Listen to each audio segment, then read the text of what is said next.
It's the 2019 Tour de France and I'm in Brussels for the Grand Depart. It's a hive of activity here, there's loads going on. And one of the most exciting things is the launch of a brand new components brand called Cadex. Now while at the Grand Depart, Cadex invited us down to the launch to show you what it's all about and check out the new components.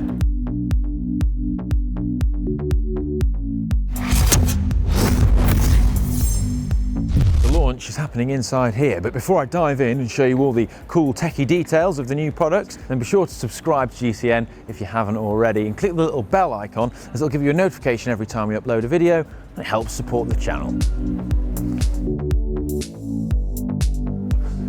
So it's all happening down here. Now Cadex is a new brand, but some of you may remember the Cadex name from around 20 years ago, and that's because Cadex is a subsidiary of Giant, which is the largest bike manufacturer in the world. Now initially the brand is launching some rather tasty wheels, some tyres and also a saddle as well, but more products are expected to join the range later on, and they've got them on display on some very tasty bikes down here, so have a look.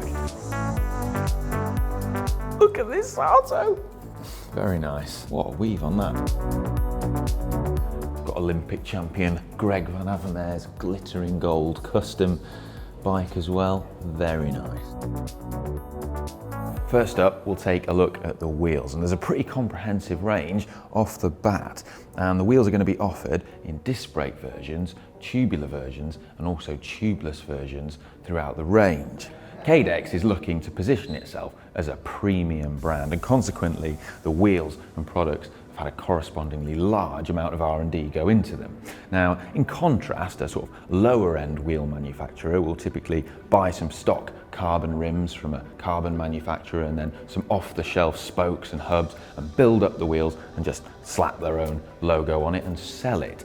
But Cadex has designed everything from the ground up, all the components, and the rims have been optimized aerodynamically using CFD, computational fluid dynamics, and also wind tunnel testing at many cores, and then real world testing with top athletes, including the CCC team and Greg Van Avermaer. And this helps optimize the stiffness and handling of the wheel. And this kind of level of R&D and design that goes into the wheel is generally what separates your kind of entry-level carbon wheels from, well, more top-end stuff.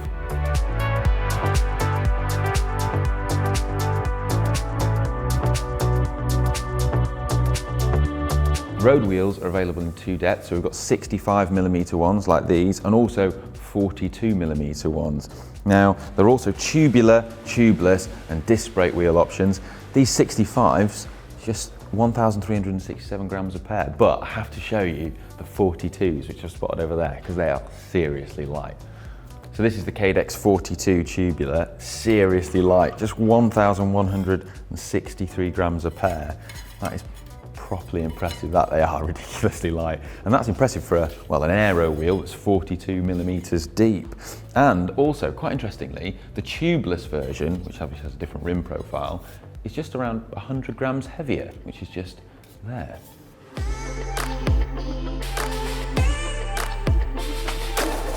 The wheels are nice and wide as well, so 19mm internal rim width, which is good because it helps keep the tyre nice and wide when it's seated and stops any mushrooming, which compromises aerodynamics when the tyre sits wider on a narrower rim. And something which helps keep the weight of these wheels down is the spokes. Get this, these spokes are carbon fibre and they use something which Cadex calls dynamic balanced lacing.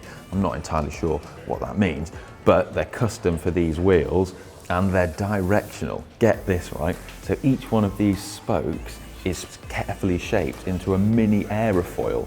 It's hard to see, but when you run your fingers down it, you can feel it. So the leading edge is rounded like a little mini plane wing, and the trailing edge is sharper, so helps supposedly make the wheel more aerodynamic when the wheel is spinning. That's properly cool. I actually spoke to some of the CCC mechanics and riders yesterday, and now they're sponsored by Cadex wheels. They were telling me that they're actually having to add some additional weight to the bikes to get them up to the UCI limit of 6.8 kilograms. So we weighed Greg Van Avermaer's bike and it came in at 6.5 with the 65s in. So Quite interesting. But I'm a massive TT nerd, as many of you know, so I'm particularly excited to see that they've got some new time trial wheels here, which are over here. Now this is the new Cadex 4-spoke Aero front time trial wheel, and this is the new Cadex Aero disc. Now the eagle-eyed among you may have spotted these being used by CCC riders earlier in the year during time trials, but they were prototype versions. These are the finished versions, and they are very nice. They're made of this kind of Techstream carbon fibre, which we've seen I think on some Giro helmets in the past, with this sort of checkered weave, but it's very pretty, isn't it? But something I'm really pleased to see is that in addition to the tubular version we've seen the pros riding, and that's what this is, there's also a tubeless version. It's slightly heavier, but I love tubeless in time trials because it means you can run tubeless tyres, which can often offer lower rolling resistance, making you faster. These spokes are directional as well, so they are like sort of mini wings. So you again, like the actual tiny spokes, you've got this rounded leading edge trailing off to a wing shape at the back.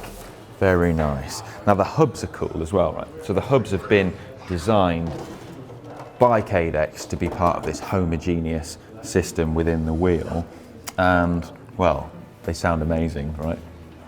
There's other people in here, but I'm going to do a free hub sound check. Check this out.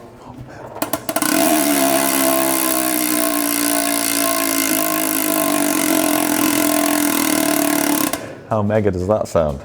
Sounds like a klaxon. It's like an air raid siren.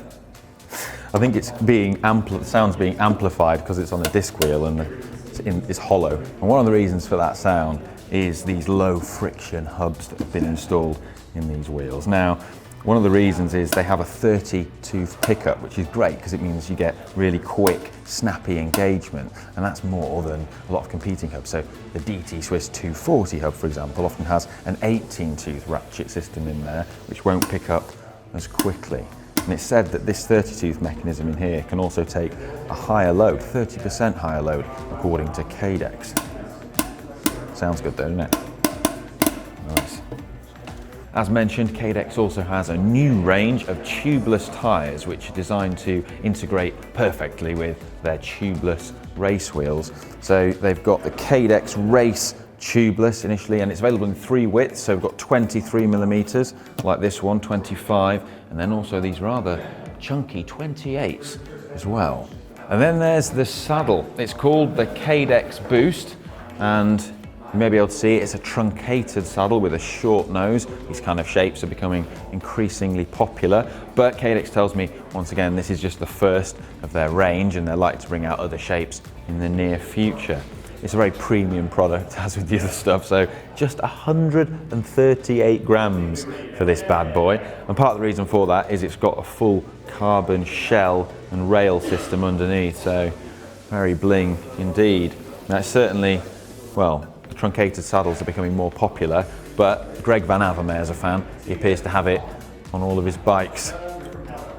So there you have it, some tasty new premium products. It'll be really interesting to see what else comes from this, because the engineers tell me it's only the beginning. Maybe even a disc, which would be particularly cool. So let us know what you think of the new Cadex range in the comments section down below. And I know what you're probably thinking, where can I get myself one of those awesome France-themed GCN t-shirts? Well, fortunately, they're currently for sale in the GCN shop, so you can get one there. Right, I'm going now. Bye.